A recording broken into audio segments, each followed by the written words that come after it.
Hello everyone, कैसे हैं आप सब। स्वागत है आपका बहुत बहुत। और आशा करते हैं आप सब बहुत अच्छे होंगे और अच्छे से अपना ख्याल रख रहे होंगे। तो जैसे कि आप देख रहे हैं कि मैंने वादा किया था कि मैं विलियम वर्ड्सवर्थ की बायोग्राफ़ी लेकर आऊँगी। तो आज हम विलियम वर्ड्सवर्थ की बायोग्राफ़ी ही डिस्कस करेंगे। उनका जो भी कहें कि उनकी पर्सनल लाइफ है उनको डिस्कस करेंगे, उनके कुछ वर्क को भी डिस्कस करेंगे। और अगर टाइम रहा तो जो भी हो सकता है, जितना हो सकता है हम कंप्लीट करने की कोशिश करेंगे। उनकी जो बायोग्राफ़ी है वो कंप्लीट करने की कोशिश रहेगी पूरी। तो चलिए फिर स्टार्ट कर लेते हैं। और जो भी नए जुड़ रहे हैं आज हमारे साथ, तो यही कहूँगी कि जो भी जुड़ रहे हैं वो चैनल को सब्सक्राइब जरूर करें ताकि नोटिफिकेशन उनके पास समय से पहुँच पाए और हम अच्छे से अपनी तैयारी कर पाएँ। ठीक है, चलिए फिर देख लेते हैं कि विलियम वर्ड्सवर्थ की जो बायोग्राफ़ी है उसके अकॉर्डिंग अगर हम बात कहें, William Wordsworth was one of the greatest pioneers of romantic moments of the 19th century. कि अगर हम बात करें कि जो विलियम वर्ड्सवर्थ थे वो एक ग्रेटेस्ट पाइनोरिस थे, यानी कि अगर कहें अग्रदूत थे जो कि रोमांटिक मोमेंट के, जो कि 19वीं शताब्दी की अगर हम बात करें तो वो एक अग्रदूत के रूप में माने जाते हैं। जो महान अग्रदूत हैं उनके रूप में माना जाते हैं उनको। ठीक है, तो ये हमें ध्यान रखना है क्योंकि आपका रोमांटिक मोमेंट है, कहीं रोमांटिक ईरा या फिर रोमांटिक एज के बारे में हम बात करें। तो अब बात कर लेते हैं उनका जन्म कब हुआ है। तो ही वाज बोर्न ऑन 7 अप्रैल 1770। ठीक है, तो अगर हम बात करें 7 अप्रैल 1770 में उनका क्या हुआ था, उनका जन्म हुआ था। कहाँ हुआ था? कुकरमाउथ, कैम्बरलैंड, इंग्लैंड में उनका जन्म हुआ था। तो उनका जो निवास है वो क्या है, यानी कि कुकरमाउथ, कैम्बरलैंड, इंग्लैंड। ठीक है, तो ये उनका निवास स्थान है, इंग्लैंड में उनका जन्म हुआ था। इसके साथ साथ उनके फादर नेम की अगर हम बात करें तो उनके पापा का नाम था जॉन वर्ड्सवर्थ। ठीक है, तो ये आपको ध्यान रखना है। इसके साथ साथ उनकी जो मदर नेम है एन कुक्सन, उनकी मम्मी का नाम है, उनकी माता का नाम है। तो ये भी हमें ध्यान रखना है। वो पूछ सकते हैं हमसे कि मदर नेम बताइए, मदर नेम या फादर नेम भी हमें क्वेश्चन मिल जाता है पूछने को। इसके साथ साथ उनकी एक सिस्टर थी जिनका नाम था डोरथी वर्ड्सवर्थ। तो ये उनकी वो भी एक राइटर थी, कहीं उनकी पोइटिस्ट थी। तो इनको भी जाना जाता है। इनके साथ बहुत इन्होंने कुछ वर्क भी किया है, तो उसके बारे में भी हम डिस्कस करेंगे। इसके साथ साथ इनके ब्रदर का नाम क्रिस्टोफर वर्ड्सवर्थ है, तो ये भी हमें ध्यान रखना है। एंड इसके बाद अगर हम बात करें कि Wordsworth for primary education shifted to, उनकी जो फर्स्ट या कहीं स्टार्टिंग की जो उनकी एजुकेशन रही है वो कहाँ पर रही है? कुकरमाउथ में ही, जो कि ग्रामर स्कूल है। इन 1776 में उनकी जो हम बात करें प्राइमरी एजुकेशन है तो वो कुकरमाउथ ग्रामर स्कूल में रही है। कब रही है, कब किया है? 1776 में, यानी कि ठीक है। तो यहाँ पे देखिए कि 1770 में वो पैदा हुए और 6 साल की आयु में उनका जो कहीं स्कूल में उनको एडमिशन कराया उनका, जो कि आपकी ग्रामर स्कूल है। इसके साथ साथ उनकी मदर जो उनकी डेथ हुई थी वो कब हुई थी? 1778 में उनकी मदर की डेथ हो गई थी। ये भी हमें ध्यान रखना है। और अगर हम बात करें उनकी जो फादर हैं उनकी भी डेथ हो गई थी, वो कब हुई थी? वो हुई थी 1783 में। तो ये भी कुछ मोस्ट इम्पोर्टेंट पॉइंट्स है, तो ये हमें ध्यान रखना है, कुछ भी पूछा जा सकता है। इसके साथ साथ अगर हम बात करें यहाँ पर in 1787 he was admitted to saint John college Cambridge. ठीक है, कैम्ब्रिज। तो अगर हम बात करें तो उनका एडमिशन हुआ है, फिर कब हुआ है? यानी कि 1787 को उनका जो उनको एडमिट कराया गया। कहाँ पे किया उनको? सेंट जॉन कॉलेज जो कि कैम्ब्रिज में है, वहाँ पर उनका एडमिशन हुआ। जो कि कब हुआ है, कब हुआ है उसमें, यानी कि अगर हम बात करें वो कब तक रहे वहाँ पे, तो 1791 तक वो वहाँ पे रहे हैं। ये हमें ध्यान रखना है। ठीक है, इसके साथ साथ उनकी अगर हम बात करें कि फर्स्ट टूर, उनका जो पहला टूर हुआ था फ्रांस में, वो कब हुआ था? 1790 में उनका फर्स्ट टूर रहा है। तो ये भी हमें ध्यान रखना है कब रहा है। इसके साथ साथ अवॉर्डेड बीए की डिग्री, अगर हम बात करें उनकी जो बीए की डिग्री उनको प्राप्त हुई वो कब हुई आपकी? वो भी आपकी 1781 में हुई है। तो वो उनको प्राप्त हो गई थी, जो कि कैम्ब्रिज से वो कर रहे थे, कैम्ब्रिज से। तो वो उन्हें 1791 में उनको वो डिग्री मिल गई थी।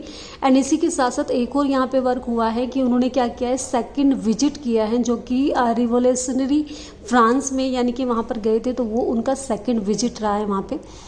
इसी के साथ साथ यहाँ पे एक और बहुत इम्पोर्टेंट यहाँ पे वर्क हुआ है, वो क्या हुआ है कि he fell in love with a French women. वो एक, अगर हम बात करें उनका लव अफेयर रहा है, किनके साथ रहा है, एनेटे वोलेन, ठीक है। तो एनेटे वोलेन के साथ, वो एक लेडी हैं जिनके साथ उनका क्या रहा है, उनका कहें कि लव स्टोरी या फिर कहें लव अफेयर उनका रहा है उनके साथ, ठीक है। इनके साथ इनकी एक बेटी भी हुई है जिनका नाम क्या है, कैरोलाइन है, ठीक है।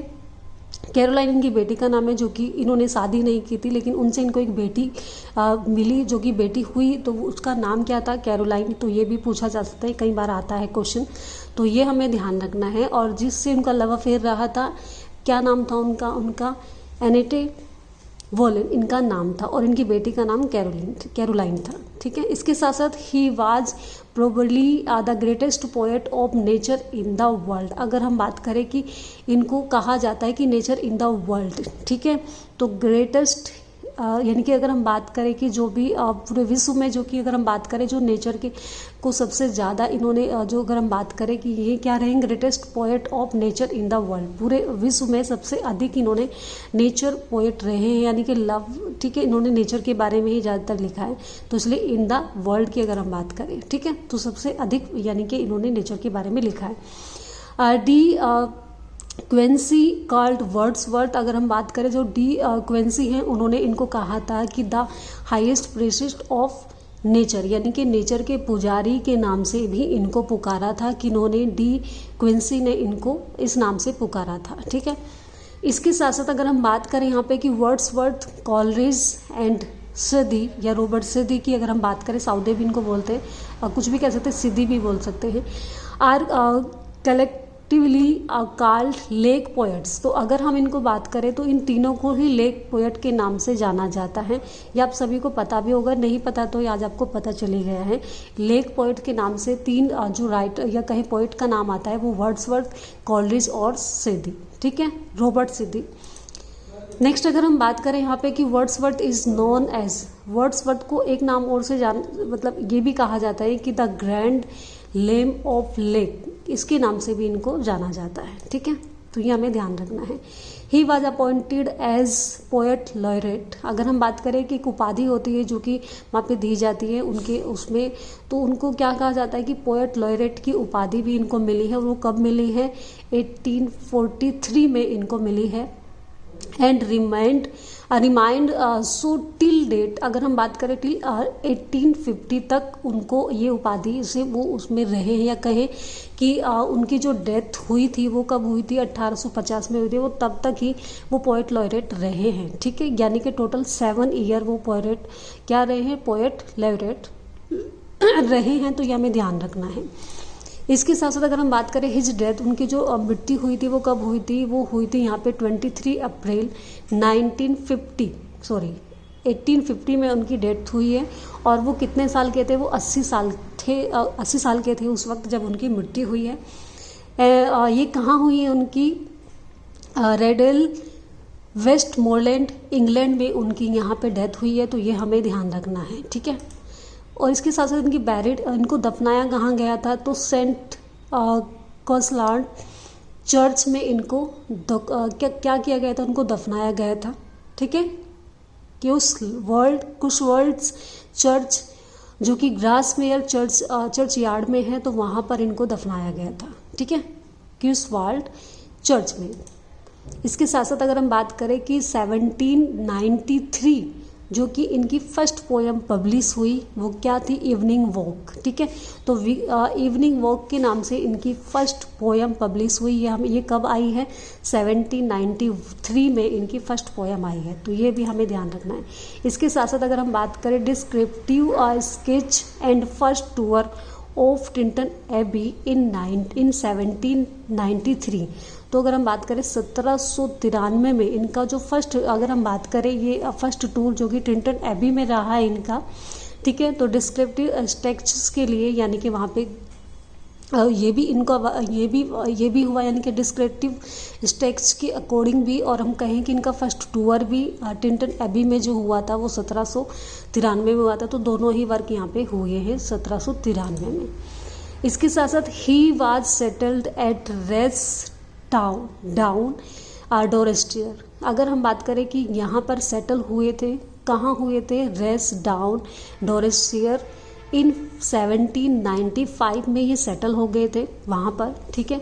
एंड मेट ये मिले थे फर्स्ट टाइम किससे, एस.टी. कॉलरेज से, जो कि फर्स्ट टाइम इनकी मुलाकात हुई थी। इनके मित्र भी थे, या कहे इनके बेस्ट फ्रेंड, या फिर कहे इनके साथ साथ इन्होंने इनके साथ वर्क भी किया है, जो कि लिरिकल बैलेड, उसकी बात हम आगे चले करके करेंगे आगे चलकर, ठीक है। तो ये इनके साथ इन्होंने वर्क भी किया है और इनके दोस्त भी रहे हैं। तो और ये फर्स्ट टाइम कब मिले थे इनसे, 1795 में।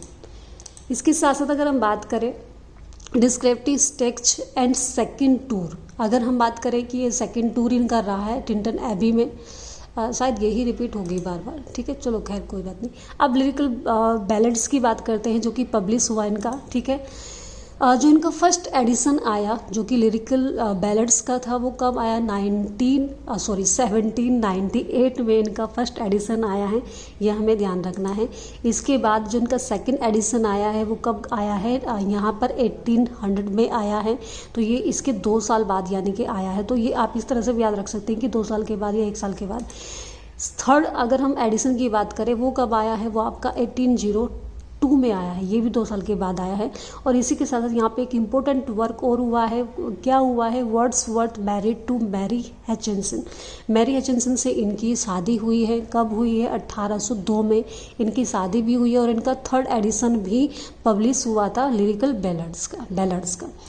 इसके साथ साथ जो कि फोर्थ एडिशन रहा है वो कब आया है, अच्छा ये लास्ट वाला इनके 3 साल के बाद आया है, ठीक है।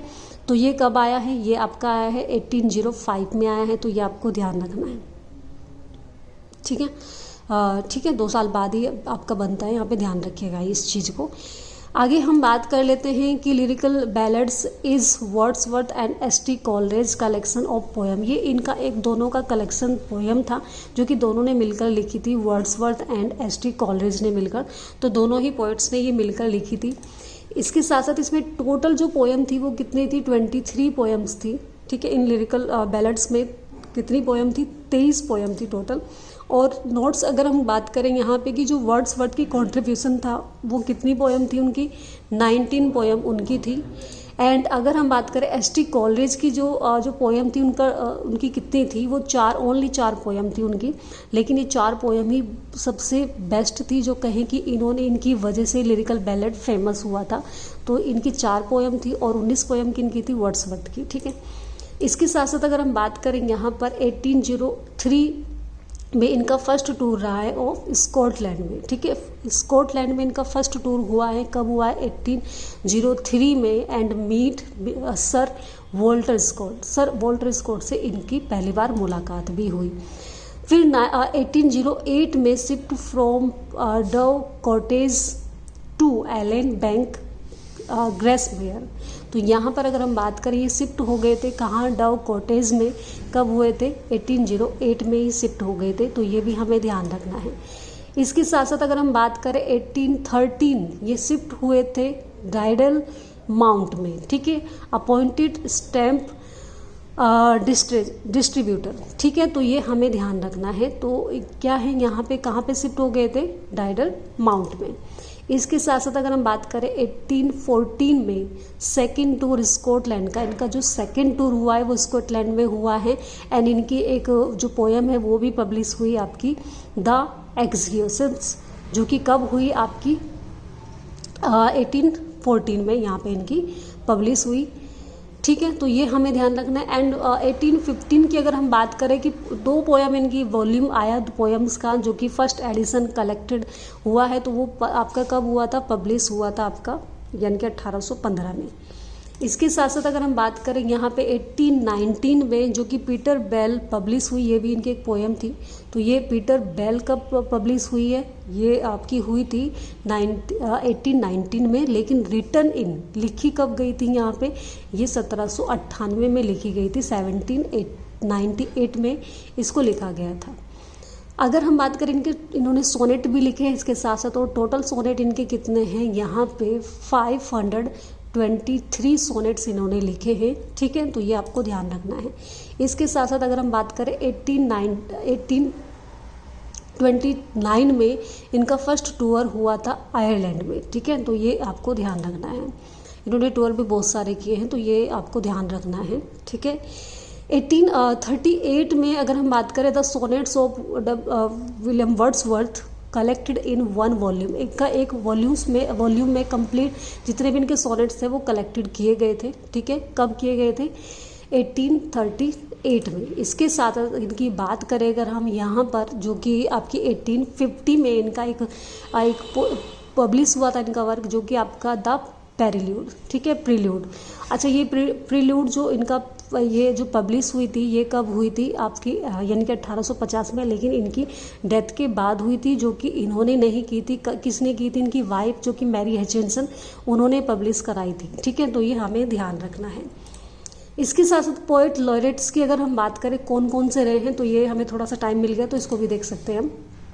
इन 1843 की अगर हम बात करें, अपॉइंटेड कौन रहे हैं यहाँ पे पोएट लॉरेट, जो कि 1843 से 1850 यानी कि 1843 से लेकर 1850 तक अपॉइंटेड बाय विक्टोरिया, जो कि विक्टोरिया के द्वारा इनको बनाया गया था। किनको बनाया गया था? विलियम वर्ड्सवर्थ को बनाया गया था, ठीक है। तो ये हमें ध्यान रखना है। इसके साथ साथ अगर हम बिफोर वर्ड्सवर्थ की बात करें, तो इनसे पहले जो आपके पोएट लॉरेट्स रहे हैं वो रॉबर्ट सीधी रहे हैं, ठीक है। रॉबर्ट सीधी और ये पोएट लॉरेट रहे हैं। कब से कब तक रहे हैं ये भी अगर कहीं ना कहीं पूछ ले जाए तो मैंने इनको इन्वॉल्व कर दिया है, इसमें इंक्लूड कर दिया ताकि आपको याद रहे।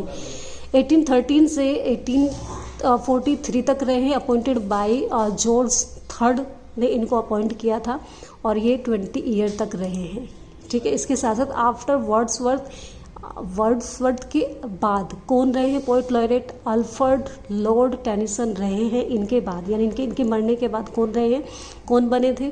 अल्फ्रेड लॉर्ड टेनिसन बने थे, जो कि 1850 से 1892 यानी कि 1850 से 1892 में अपॉइंट किए गए थे। किसके द्वारा? विक्टोरिया के द्वारा, जो कि 42 साल तक रहे हैं, ठीक है। इसके साथ साथ अगर हम बात करें कि फर्स्ट पोएट लॉरेट की अगर हम बात करें कि ये भी क्वेश्चन अगर पूछ लिया जाए कि सबसे पहले पोएट लॉरेट कौन है, तो वो जॉन ड्राइडन है। तो ये हमें ध्यान रखना है। और कब से कब? 1668 से लेकर 1688 तक, जो कि अपॉइंटेड बाय चार्ल्स सेकंड के द्वारा इनको अपॉइंट किया गया था और ये भी 20 ईयर तक रहे हैं। और अगर हम बात करें सबसे ज़्यादा जो पोएट लॉरेट सब लंबे समय तक रहे हैं वो कौन रहे हैं? अल्फ्रेड लॉर्ड टेनिसन रहे हैं 42 साल तक। इससे ज़्यादा कोई नहीं रहे। सबसे ज़्यादा इन्होंने ही मतलब उस उपाधि को ग्रहण करा इन्होंने, ठीक है। तो ये कुछ इम्पोर्टेंट वर्क था आपका। आई होप आप सभी ने इनको अच्छे से देखा होगा, समझा होगा। तो आपको अब हमारी जो बायोग्राफी है जो कि विलियम वर्ड्सवर्थ की, वो कंप्लीट होती है। तो इनके बाद हम इनके वर्क के आगे चलेंगे, इनके वर्क के बारे में बात करेंगे, पोएम्स की, इनकी सोनेट्स के बारे में बात करेंगे। तो मिलते हैं नेक्स्ट वीडियो में और देखते रहिए। चैनल को सब्सक्राइब जरूर कीजिए ताकि नोटिफिकेशन इनके पास समय से मिल पाए। और जो भी मैंने अभी वर्क आपको कराया है, इससे पहले मैं 3 वीडियो करा चुकी हूँ, तो वो उसका लिंक भी मैं डिस्क्रिप्शन में डाल दूँगी, आप आसानी से उसको देख सकते हैं, ठीक है। मिलते हैं फिर नेक्स्ट वीडियो में। Thanks for watching.